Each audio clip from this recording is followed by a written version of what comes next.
दर्शकबिन नमस्कार, बोल्दैछु नर्जन तामाङ। सदा जस्तै आज पनि अर्को नयाँ सन्देश लिएर उपस्थित भएको छु। आशा छ यो सन्देशबाट यहाँको जीवनमा सकारात्मक ऊर्जा थप्न मद्दत पुग्नेछ। आउनुहोस् दर्शकबिन, आजका विषयवस्तुतर्फ लागौँ। हुन त direct selling business, network marketing, MLM भन्दा धेरै जसो मान्छेहरू डराउने गर्छ। धेरै जसोले सायद सुनेको पनि छैन होला, तर डाइरेक्ट सेलिङ इन्डस्ट्रीको उद्देश्य भनेको मान्छे तर्साउने नभई एक सरल अनि ठुलो बिजनेस गर्ने मौका दिनु हो, जुन निःशुल्क छ। तपाईले यहाँ के सरल पाउनुहुन्छ सुन्नुहोस्। तपाईले लगानी गर्नु पर्दैन, मेन कुरा त एउटा फिक्स लोकेसन खोजिरहनु पर्दैन कहाँनिर मैले व्यापार गर्ने भन्ने कुरा, सामान के बेच्ने भन्ने कुरा झन्झट गरिरहनै पर्दैन। तपाईले अलरेडी सबै सेटअपहरू हुन्छ। सटर, भाडा, बिजुलीको बिलको झन्झट हुँदैन तपाईलाई। यो सबै कुरा कम्पनीले राम्रोसँगले व्यवस्थित गरिदिएको छ। तपाईलाई यही कुरा नहोस् भनेर डाइरेक्ट सेलिङ व्यापार। ओके, व्यापार सामानकै हुन्छ तर बेचिरहनु पनि पर्दैन। सबै तयारी कम्पनीले नै गरेको हुन्छ। तपाईँ यहाँ आएपछि तपाईँलाई मद्दत गर्ने व्यक्ति पनि हुन्छ, जुन बिना स्यालेरी, बिना कमिसनमा तपाईँलाई मद्दत गर्ने गर्छ, त्यो पनि निस्वार्थ।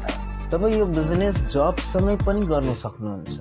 घर धन्दामा तपाईँ व्यस्त हुनुहुन्छ, त्यो सँगै पनि तपाईँ गर्न सक्नुहुन्छ। स्टुडेन्टमा त पढ्दैछु कसरी गर्न सक्छ, तर पनि तपाईँ यो स्टुडेन्टसँगै पनि गर्न सक्नुहुन्छ। धेरै जसो मान्छेहरू बेरोजगार हुनुहुन्छ, बेरोजगारको लागि एकदम राम्रो मूल आय स्रोत भनेको तपाईँहरूले डाइरेक्ट सेलिङ गर्नुहुन्छ भनेदेखि एकदम राम्रो काम तपाईँले पाउनुहुन्छ।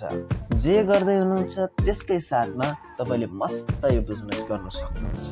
यही गरेर हेर्नुहोस् त, कमाइको तस्बिरहरू हजारौँदेखि लाखौँसम्म अनि 1 करोड 68 लाखसम्म, त्यो पनि 1 महिनाको कमाइ, राइट। महिनामा यसले पे आउट दिने गर्छ डाइरेक्ट सेलिङ इन्डस्ट्रीले। तपाईँले गरेको व्यापारको कमिसन दिने काम कम्पनीले नै गर्छ। तपाईँकै टाइम, तपाईँकै इच्छा कहिले गर्ने भन्ने कुरा तपाईँमै निर्भर हुन्छ। यो सबै सुन्दा अचम्म लाग्यो होला तपाईँलाई, साँच्चै मलाई पनि अचम्म नै लागेको थियो। तर मेरो बुझाइ र अनुभव अनि डाइरेक्ट सेलिङ बिजनेसको सिस्टमले यही नै भन्छ। यस बिजनेस सम्बन्धी नेपाल सरकारले दिएको सिस्टम अझ राम्रो बुझ्न चाहनुहुन्छ भने यसको कानुन नियमहरू तल डिस्क्रिप्सनमा लिङ्क दिएको छु, अवश्य पढ्नुहोला, अझ राम्रोसँग बुझ्न सक्नुहुन्छ।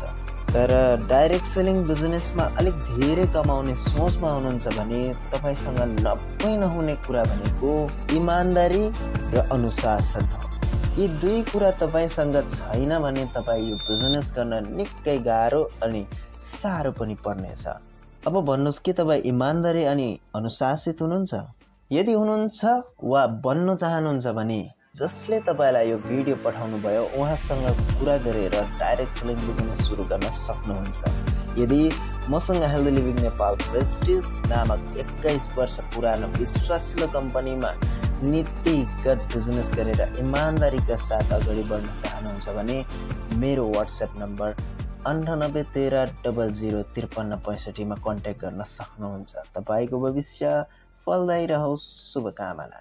दर्शकबिन, तपाईहरूलाई हाम्रो भिडियो कस्तो लाग्यो कृपया कमेन्ट गर्न नछुटाउनुहोला। यदि यस्तै सन्देशमूलक भिडियोहरू हेर्न चाहनुहुन्छ भने हाम्रो च्यानल सब्स्क्राइब गर्न नबिर्सिनुहोला। फेरि अर्को भिडियोमा भेट्ने नै छौँ, तबसम्मको लागि बिदा दिनुहोस्। नमस्कार।